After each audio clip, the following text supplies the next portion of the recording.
February 19th, 1982, Woonsocket, Rhode Island. 27-year-old Susan Laferte and 22-year-old Doreen Picard are both attacked in the basement of their apartment house by an assailant who bludgeons them with a pipe. Doreen is killed, and Susan remains in a coma for a month, but when she wakes up, she has no memory of the attack. 10 years later, a suspect named Raymond Beaver Tempest is convicted of Doreen's murder and sentenced to 85 years in prison. However, since the prosecution's case was fraught with problems, Tempest's conviction is vacated in 2015, and the state is forced to decide whether or not to retry him. After that, the trail went cold.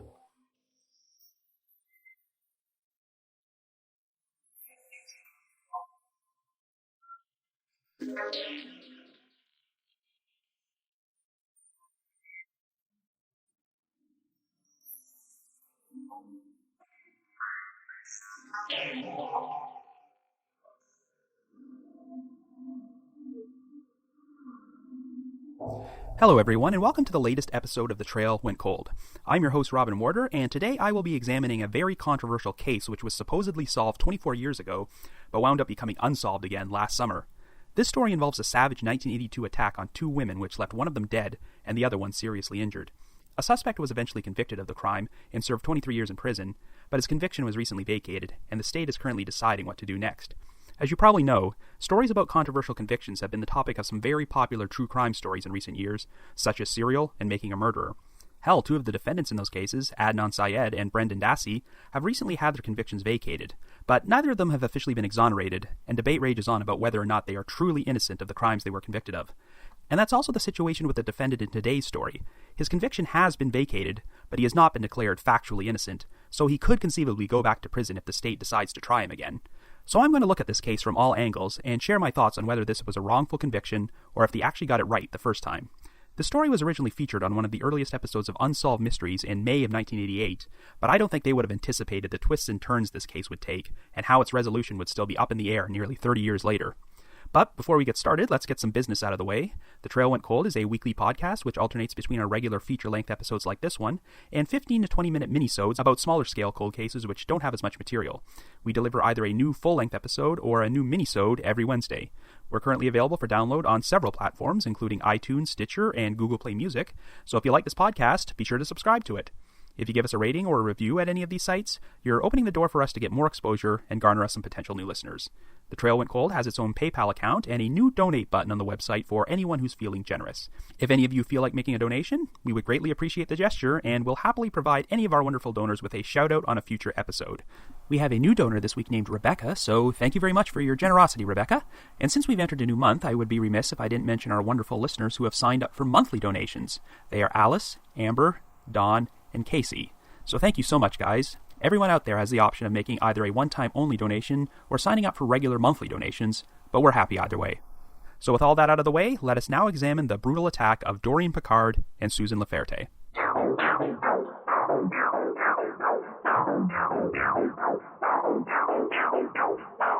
Our story begins in the town of Woonsocket, Rhode Island in 1982. Our central figures are 27-year-old Susan Laferte and 22-year-old Doreen Picard, who both live in the same triple-decker apartment house. Susan is the landlady, and she is married to her husband Ernie Laferte, the house's owner. The couple have two young daughters, including a 3-year-old named Nicole, who will play an important role in this case.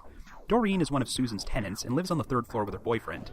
In a cruel twist, she is in the midst of packing up to move to another apartment building before this crime takes place. At approximately 3:30 p.m. on February 19th, Doug Heath, who lives on the 2nd floor of this apartment house with his wife and stepdaughter, he walks in through the front door and is surprised to see Nicole hanging out alone in the hallway. She appears to be locked out of her apartment, and there is no sign of her mother.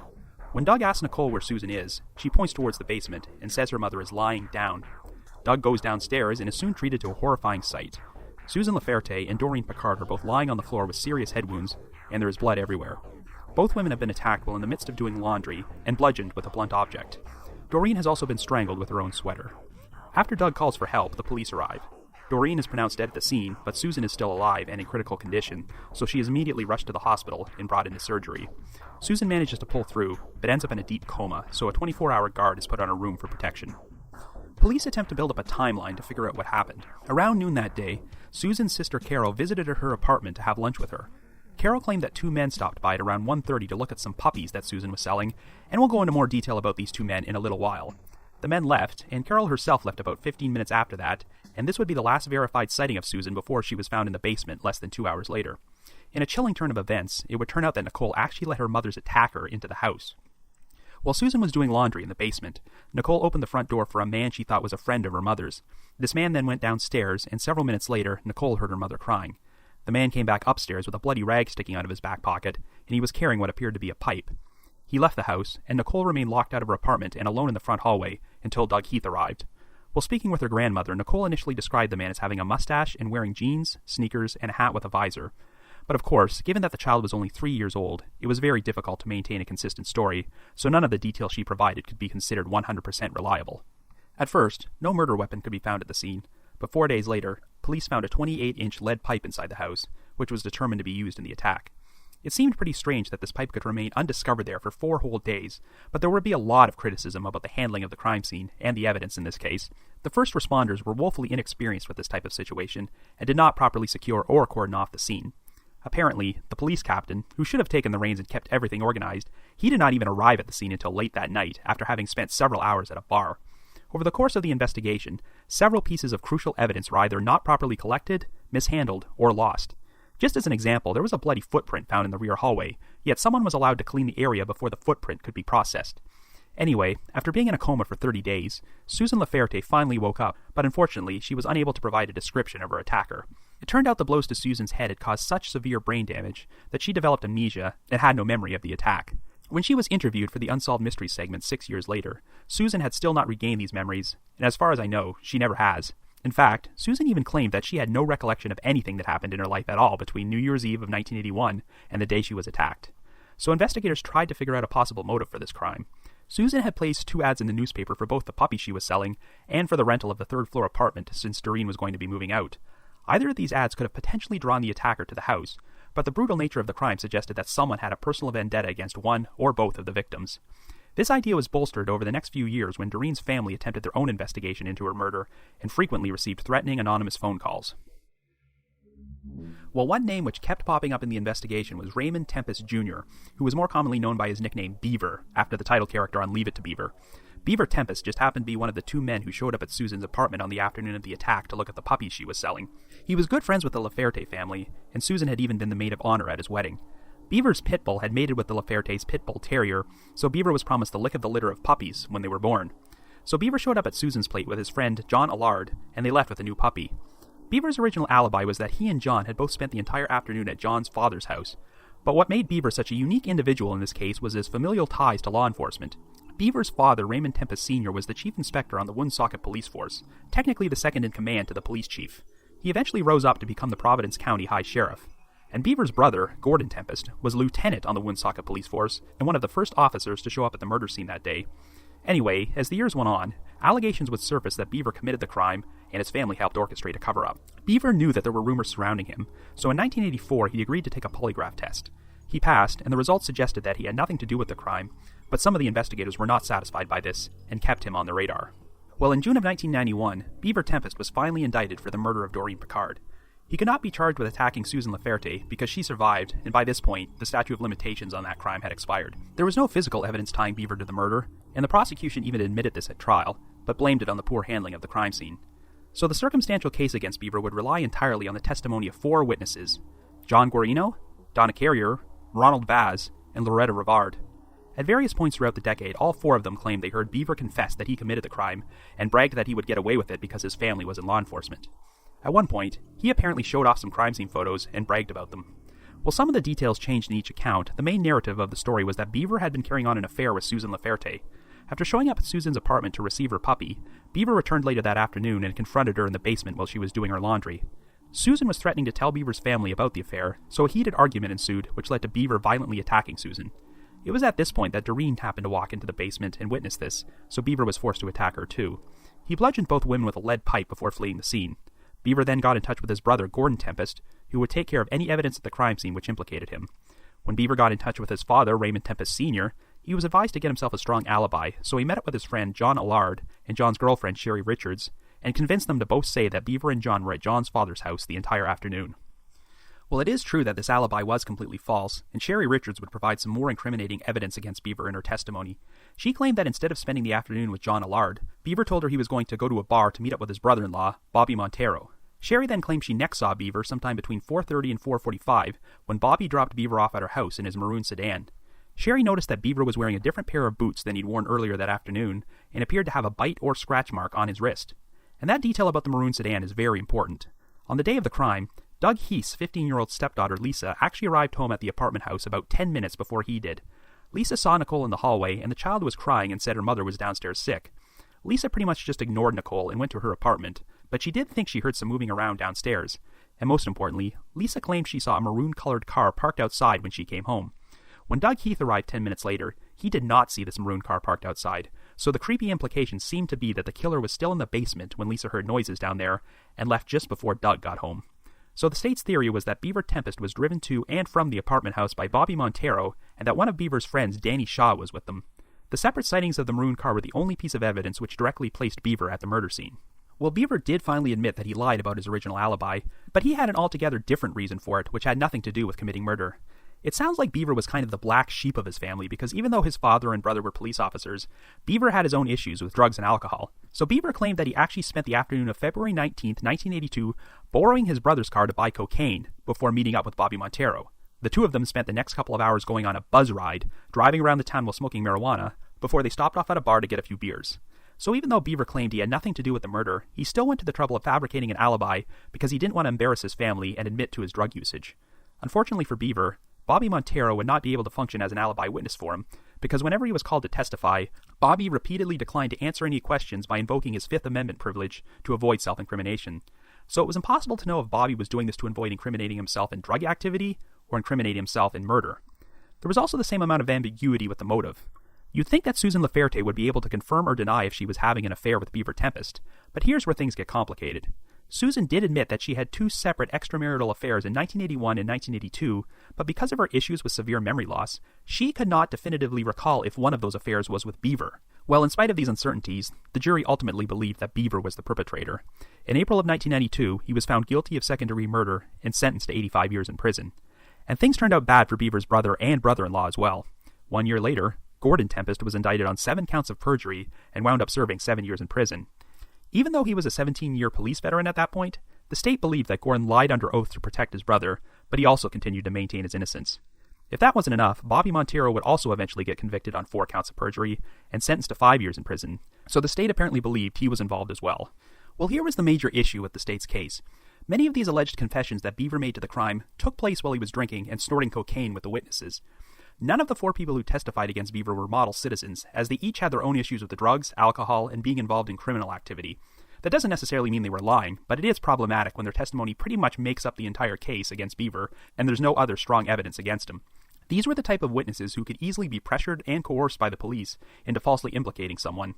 Well, Beaver eventually got in touch with the New England Innocence Project and enlisted the help of Betty Ann Waters, a woman who became famous for studying to become a lawyer from scratch, just so she could free her wrongfully convicted brother from prison.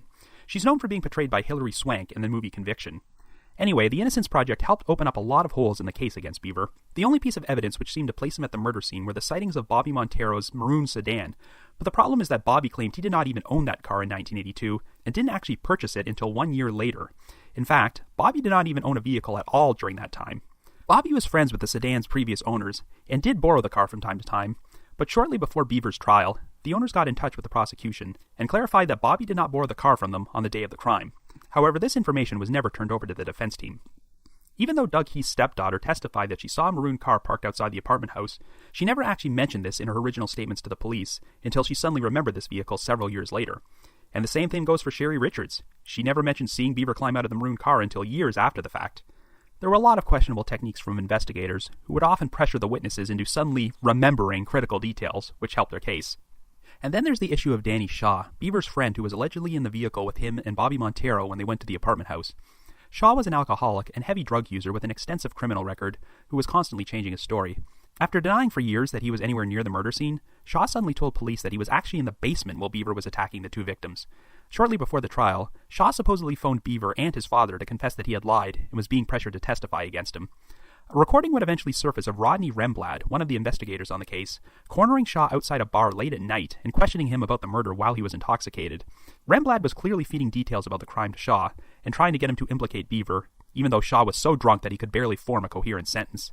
While Shaw ultimately recanted his story and did not testify at the trial, these revelations helped cast doubt on the credibility of the case against Beaver, and the Innocence Project continued to find problems with the other eyewitnesses. Shortly before the trial, Donna Carrier made a statement to the prosecutors about how excited Beaver's children were when their father brought them Susan Laferte's puppy on the day of the murder. Well, number one, Beaver did not give the puppy to his children, he gave it to his friend, John Allard. And number two, Donna Carrier did not even know Beaver's family or become their neighbor until a year later, so there's no way she would have seen Beaver's children on February 19, 1982. Carrier also made a statement that Gordon Tempest had hidden the lead pipe in a closet at the apartment house to protect his brother. You'd think that statement might help the prosecution's case, but the problem is that Carrier had previously claimed that Beaver told her that Gordon had no knowledge of his crime. This meant that Carrier was contradicting herself and that the defense could seriously undermine her credibility at trial. So the prosecution made a calculated decision to not turn these statements over to the defense, and some of their original notes were uncovered, which said stuff like, "Too late, don't volunteer new info, will cause big problems." And there was also another serious hole in the testimony of Ronald Vaz, who claimed that Beaver confessed to the crime while they were at Vaz's farm together. Well, a search of property records showed that Vaz did not even own this farm until several months after the date of Beaver's supposed confession. And the defense finally had DNA testing performed on 3 hairs which were found in Doreen Picard's hand. While the results were inconclusive on one of these hairs, they excluded Beaver as the owner of the other 2 hairs. The New England Innocence Project appealed the case, and in July of 2015, State Superior Court Judge Daniel A. Procaccini ruled to vacate Beaver Tempest's conviction. Judge Procaccini's decision was not motivated by the new DNA evidence, which he did not feel was strong enough. Testing showed that the hairs found in Doreen's hand actually came from 2 different people. Since the hairs did not have the roots attached, this did not necessarily mean Doreen got them by pulling the hair of her attacker. It's possible those hairs could have been on the laundry room floor and gotten attached to her hand when she fell. But even if the DNA testing did not exonerate Beaver Tempest, Judge Procaccini was still troubled by the fact that the prosecution failed to turn over multiple pieces of potentially exculpatory evidence to the defense, and he believed they committed prosecutorial misconduct. In his judgment, he wrote that there were constitutional violations of Mr. Tempest's due process rights that requires me to vacate his conviction. He also wrote, irrespective of the petitioner's guilt or innocence, justice demands the setting aside of his conviction. While Mr. Tempest has failed to provide any newly discovered evidence supportive of his claim of innocence, it is clear that he was deprived of a fair trial when he was found guilty. There are far too many details to go into here, but you can read Judge Procaccini's entire 78-page ruling online if you want to see it. Beaver was released on bail, but he's not a completely free man right now, as he's been living under home confinement ever since. This past July, the Rhode Island Supreme Court ruled that Beaver Tempest was entitled to a new trial, and it is up to the state to decide whether or not they will try him again. So even though his conviction was vacated, that doesn't necessarily mean he's innocent, and he could conceivably go back to prison sometime in the future. So for now at least, the trail went cold.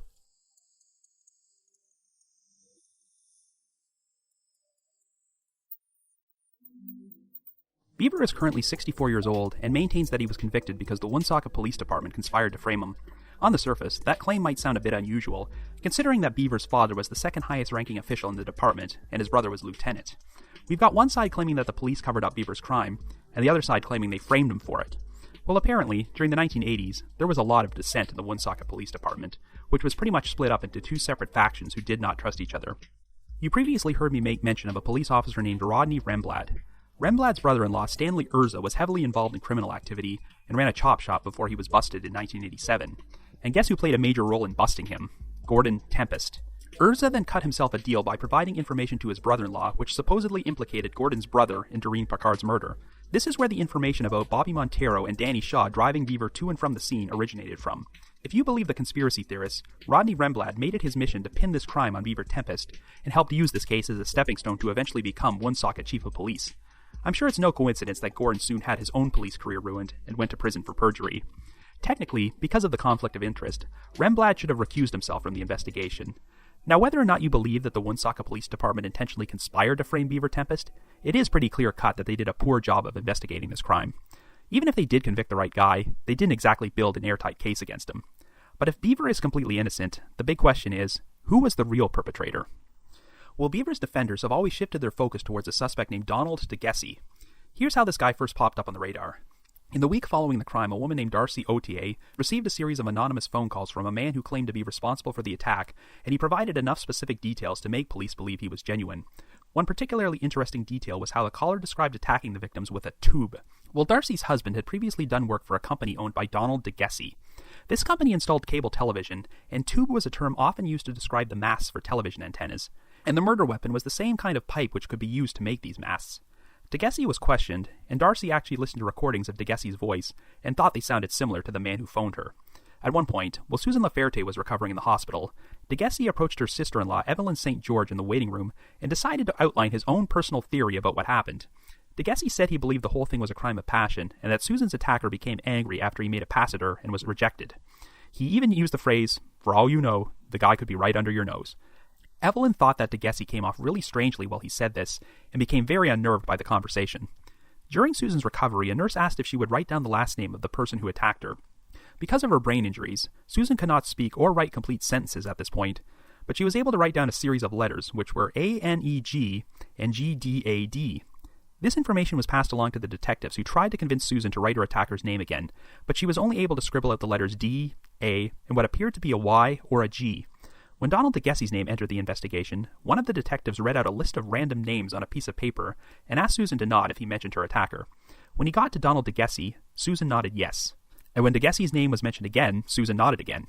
But the problem was that one of the other names on that list was Donald Duck, and when he read out that name, Susan also nodded yes. So this could hardly be considered a reliable form of identification. Later on, when Susan regained the ability to speak, she claimed to have no memory at all about any of this questioning. She had no recollection of naming DeGessie as her attacker, or writing down letters in his name.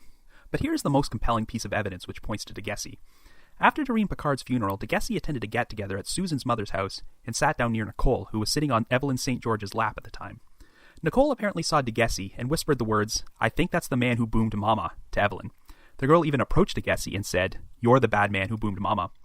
Nicole reportedly repeated this phrase on multiple occasions whenever she crossed paths with DeGessie at social events. Was Nicole trying to tell people that DeGessie was the man she let into the apartment house before her mother was attacked? Well, of course, given that Nicole was 3 years old and was unable to keep her story straight, there's no way you could ever use her statements as evidence.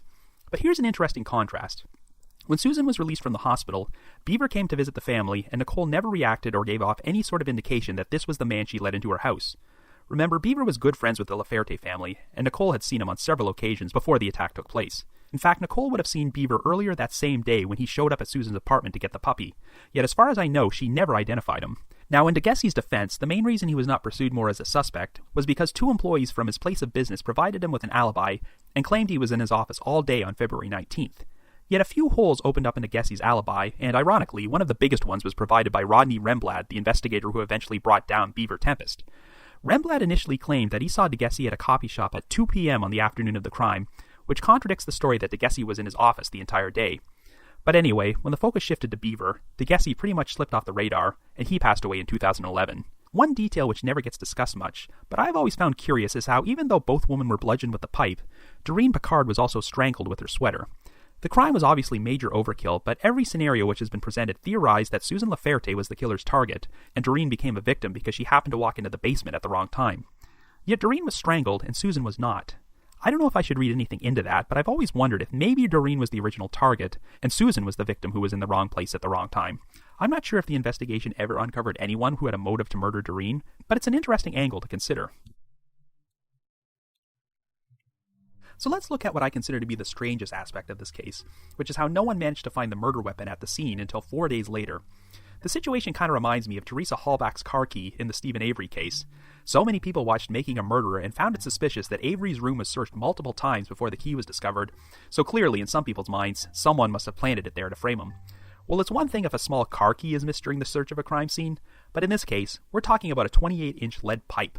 I know the Woonsocket PD did a piss-poor job of handling the crime scene here, but unless the pipe was very, very well hidden, I just don't know how 4 whole days could pass before anyone found it. This is why it might be easy to believe the allegations that Gordon Tempest planted it there. At Beaver's trial, Ronald Vass testified that Beaver told him that Gordon had retrieved the pipe and wiped it of fingerprints before returning it to the scene to be found. A pair of locksmiths also testified that they were installing deadbolts on the apartment doors the day after the crime when they saw 2 police officers, one of them Gordon, carrying what appeared to be a pipe wrapped in cloth.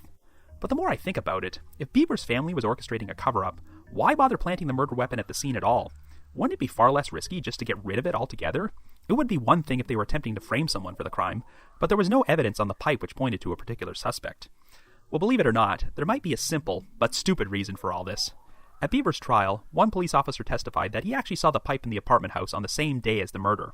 However, when the victims were found, Their heads were such a bloody mess that it was initially believed that they might have been shot. Once they discovered there weren't gunshot wounds, investigators thought the murder weapon might have been an axe. That's why this police officer said he didn't really think anything about this pipe when he first saw it. So yes, it's entirely possible that pipe was there the entire time, and 4 whole days passed before someone noticed it and thought, hey, that might be the murder weapon. That sounds pretty ridiculous, but given how bungled this investigation was, it would not surprise me at all if that's what happened.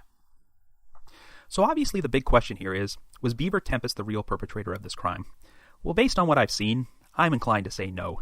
This is a really unique case in that the police cover-up angle can be used to support both his guilt and his innocence. Either Beaver's family and the department tried to cover for him, or other members of the department tried to frame Beaver in order to get back at them. You could go either way, but I am really bothered by cases which rely heavily on unsubstantiated hearsay from unreliable witnesses, and that's certainly the situation here. There is no physical evidence tying Beaver to the murder scene, and the hairs found in Doreen Picard's hand did not match his DNA. But of course, the evidence handling was so poor that the lack of physical evidence alone does not completely exonerate Beaver. That said, the only piece of evidence which placed Beaver at the scene was the sighting of the maroon car, and it now seems very unlikely that Beaver would have been in that car on that day. And while the eyewitness testimony of a 3-year-old should never make or break a case, I can't overlook the fact that Nicole Laferte never gave any indication that Beaver was the man she led into the house. 3-year-olds might not be able to form consistent, coherent stories, but they can give off genuine reactions. The only person who seems to have garnered a reaction with Nicole in regards to her mother's assault is Donald DeGessie. I'm not sure if DeGessie would have ever met Nicole prior to her opening the door for him, but Beaver Tempest would have. Nicole knew him personally, and I think it would have been awfully brazen for Beaver to visit Susan at her home after she was released from the hospital if he knew Nicole was going to be there and could potentially ID him. As far as I know, I don't think it was ever conclusively proven that Beaver and Susan were having an affair, and if they weren't, what motive would he have to attack a close friend so savagely while her daughter was still in the house? I know Beaver Tempest has had his issues, and is hardly a model citizen. He caused himself a lot of trouble by lying about his alibi and covering up his drug use, but it doesn't sound like he had any history of violence. But whether you believe Beaver is innocent or not, I just don't see how the state will ever be able to get a conviction again with the evidence they have. Eyewitness testimony was the linchpin of the prosecution's case at the original trial, but nearly 25 years have passed, and nearly all the main witnesses are dead, or they've had their credibility completely destroyed. The state has been trying hard to reverse Judge Procaccini's decision to vacate the conviction, but I really think they should just cut their losses and drop the charges against Beaver, because their case is pretty much a lost cause at this point. So if I had to choose a more likely suspect, I would go with Donald DeGessie. I'm not going to say with 100% certainty that DeGessie's guilty, but there does seem to be stronger circumstantial evidence against him than there is against Beaver. DeGessie had a shaky alibi, he acted very strangely in the waiting room with Susan's sister-in-law, Darcy Otier thought his voice sounded similar to the anonymous male who phoned her and confessed to the murder, Susan wrote out letters from his name when asked to identify her attacker, and Nicole kept describing him as the man who boomed Mama. Of course, that's hardly an airtight case against DeGessie, and I certainly wouldn't have charged him and taken him to trial on evidence like that. But I think the Woonsocket PD really dropped the ball by not pursuing him further. If DeGessie was the killer, then he technically got away with it because he died 5 years ago, so that means the victims will never be able to get full justice. I must say, in cases where someone is wrongfully convicted, the people who often get overlooked are the families and loved ones of the victim. The victims of the actual crime tend to be forgotten when an innocent person has their conviction overturned, and they often don't receive justice because the state refuses to admit they made a mistake. Instead, they continue to maintain that the wrongly convicted person was guilty all along and refuse to pursue any new leads which might point to another perpetrator. When Beaver Tempest was getting his conviction vacated, you could see the heartbroken looks of Doreen Picard's family in the courtroom, and I can't imagine how they must have been feeling. Just imagine how terrible it must be to think you've received closure for a loved one's murder, only to find out over 20 years later that the so-called perpetrator is going to have their conviction vacated and could potentially become a free man again. If Beaver Tempest is fully exonerated of the crime, then I think the odds of them ever finding Doreen's real killer after all this time are very slim, especially if the real perpetrator is already dead. And I'm sure it must be awful for the Laferte family as well, especially if they still think Beaver's guilty and believe the man who brutally attacked Susan is going to be walking the streets again. But if Beaver was innocent all along, then this has been a horrible injustice not just for him, but for the entire Tempest family. Remember, Gordon Tempest also got 7 years in prison for perjury, but if his brother was railroaded, then Gordon probably did not lie for him and was unjustly convicted as well. This whole thing is a major tragedy for everyone involved, but as unlikely as it may be, I do hope there can still be full closure on this case someday. So that's about it for this episode, but that's not it for the story, as it remains to be seen what's going to happen to Raymond Beaver Tempest. Is he going to become a free man, or will he go on trial again? Should you have any new information about who murdered Doreen Picard and nearly murdered Susan Laferte, please contact the appropriate authorities. Please share anything you might have which could fully exonerate Beaver Tempest or close the books for good on his guilt. But if you just have your own personal theory, feel free to leave me a comment or send me an email at robin.warder@icloud.com. That's robin.warder@icloud.com. I want to thank all my loyal listeners and supporters out there, especially those from the Unsolved Mysteries message board at the Sitcoms Online forum and the Unresolved Mysteries subreddit. A big thank you to Miguel Foote, who edits and assembles this podcast together for me, and of course a big shout out to Vince Nitro, who composes the eerie music you hear on every episode. If you haven't already, you can like us on Facebook, follow us on Twitter, or leave us a rating or a review on iTunes, Stitcher, or Google Play Music. And like I mentioned earlier, we also have a donate button on our website, so if you're feeling generous and want to express your appreciation for all the hard work we put into this podcast, we'd be extremely grateful. And you can also check out my true crime and mystery articles at crack.com and listverse.com. So have yourself a good week, and join me next time for a brand new mini-sode of The Trail Went Cold.